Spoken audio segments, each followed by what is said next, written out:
The host does not have a degree in biology, chemistry, physics, anatomy, geology, or another branch of science.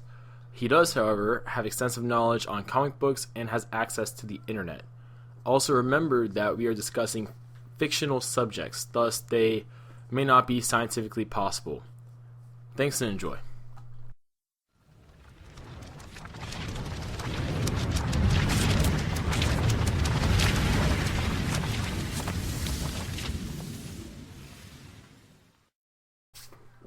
Alright, welcome back everyone.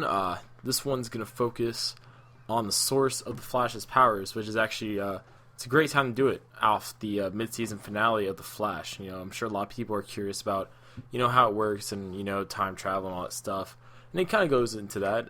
Basically, the Speed Force, like I just said a while ago, is the source of his super speed. It's basically their way of excusing physics, to, put it very simply.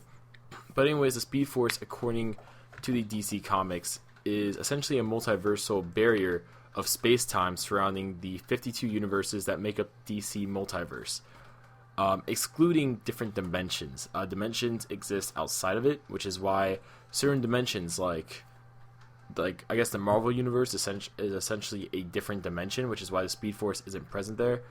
But yeah, anyways, certain individuals such as Barry Allen are able to channel the Speed Force through them as conduits, which is how they have these speed-related abilities, ranging from superhuman speed to even time travel.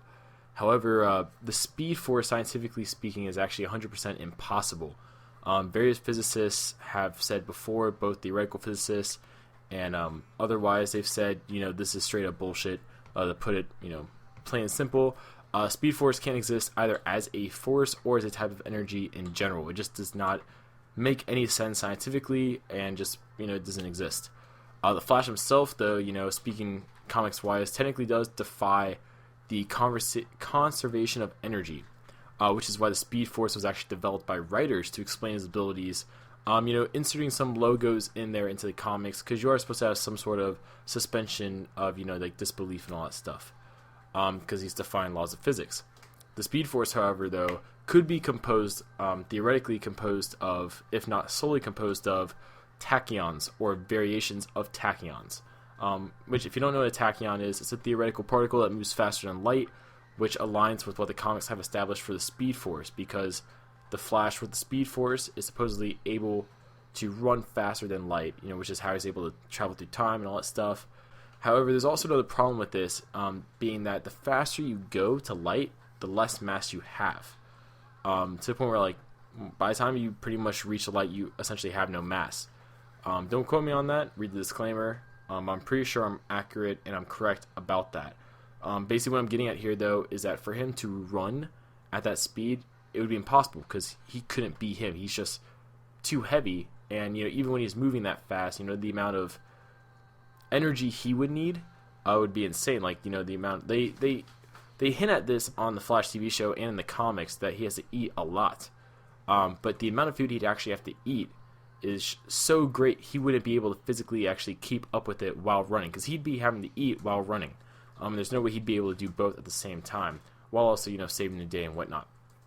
So the Speed Force, in its own, in a nutshell, it's impossible. Now, to talk about it conceptually in the vein of, how it is in the comics, it's actually pretty interesting. Like I said before, it's basically a multiversal barrier of space-time, which is, essentially, to put it lightly, when anyone travels through time in the comic books for DC Comics, they're using the Speed Force, they're manipulating the Speed Force.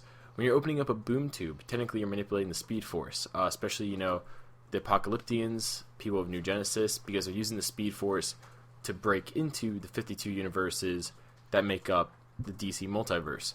So all in all, it's pretty cool. It's a very simple thing to process. If you were to go into the Speed Force, you'd see all, depending on what you're thinking about, you could see all moments of time in that thought process. So let's say you're thinking about your mother or something like that. Let's say your mother passed away. You go into the Speed Force, you're thinking about memories of your mother.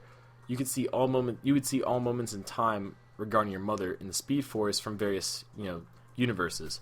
So all in all, as the Speed Force as a whole, it's a very simple thing, but yet, like I said various times already, it's straight up impossible. It's so impossible. There's not really much science to it, as much as it is just a fictional thing they made. Like I said, it's just bullshit to allow him to defy various laws of physics. But yeah, comment below your guys' thoughts, and I'll see you guys later.